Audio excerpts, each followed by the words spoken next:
So today we are going to be comparing the three most popular free investing apps out there, which are M1 Finance, Webull, and of course the original, the OG, which is Robinhood.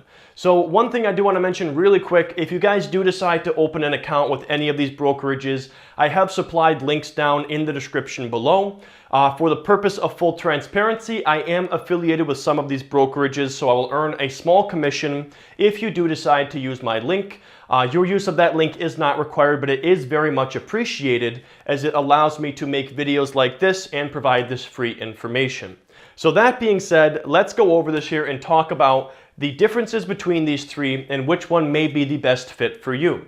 So the first thing to talk about is the minimum amount of money to begin investing. With M1 Finance, it is $100 for a traditional account or $500 for a retirement account. Robinhood has $0 commission, but they currently do not offer a retirement account.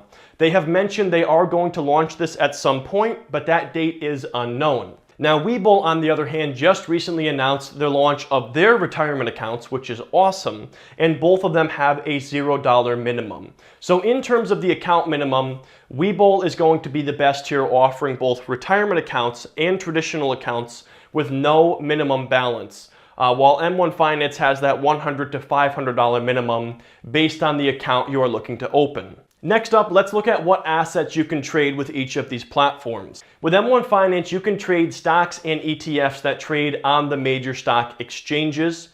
Robinhood lets you trade the same stocks and ETFs, as well as many cryptocurrencies and options. And again, all of these are commission free. And then Webull is going to offer even more than that with the stocks, ETFs, options, and short selling. So just so you guys understand this here, of these three investing apps, Webull is the only one that supports short selling. Robinhood is the only one that supports cryptocurrency. All of them allow you to trade stocks and ETFs. It's basically, if you're looking for those specialty assets, you may want to consider one over the other. Next up, what is the sign-up incentive for opening an account? There is no sign-up incentive with M1 Finance, unfortunately.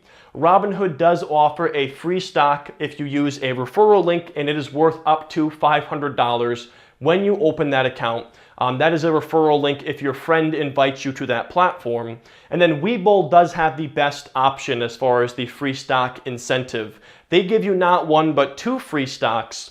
The first one is for opening the account, and that stock is worth up to $250. And the second free stock is when you actually fund the account, worth up to $1,000. So with Webull, if you open and fund an account, and the link to do that is down below, you can get two free stocks worth up to $1,250. Now let's talk about the strengths of these three platforms. So M1 Finance is great because they offer DRIP or dividend reinvestment. So if you want to earn that compound interest and reinvest your dividends, you can do that with M1 Finance, and that is not offered by Robinhood or Webull. So M1 Finance is very popular among dividend investors.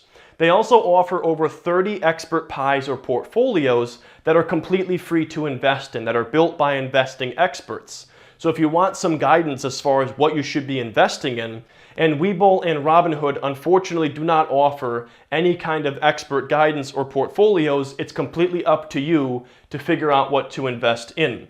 They also offer fractional shares, so you can buy as little as 1/10,000th of a share of any given stock or ETF. And that's really helpful for stocks like Amazon that trade at over $1,000 per share.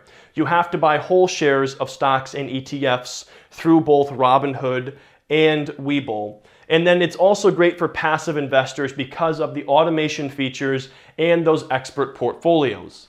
Moving on, Robinhood has the strengths of offering cryptocurrency, which is not offered by the other two, and it's a very easy to understand, beginner-friendly platform.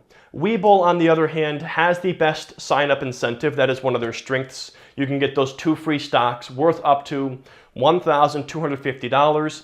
They also have a trading simulator, which is great for beginners who want to practice trading without investing real money, and that is not offered on M1 Finance or Robinhood.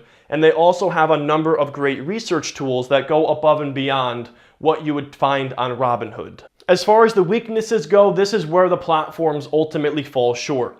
M1 Finance only offers one trading window per day. So in order to cut down on costs, they place all buy and sell orders at one point during the day. So there's just that one trading window. With Webull and Robinhood, you get that open-ended trading window so you can trade at any point in time, and they offer extended hours trading. The weakness for Webull is that because it is such a advanced platform with a lot of sophisticated research tools, it can be a bit overwhelming for a complete beginner. And then as far as Robinhood goes, it is a very basic platform, which is good for beginners, but it's going to probably be lacking in many areas as you become a more sophisticated investor. And they're the only brokerage on this list that does not offer retirement accounts, which is another weakness. So overall, in most cases, who are these platforms best for? Well, M1 Finance is best for passive investors, dividend investors, and other long-term portfolio-based investors. Robinhood is best for someone who's a complete beginner who wants the most basic, simple, and easy to understand brokerage out there and is an active trader. And Webull is better for somebody who's a more intermediate active trader who wants more research tools and the trading simulator and short selling and those other different options that are available. But anyways, guys, that's going to wrap up this video. Like I said, all of the links are down in the description below if you want to sign up for any of these accounts. And thank you guys so much for watching, and I hope to see you in the next video.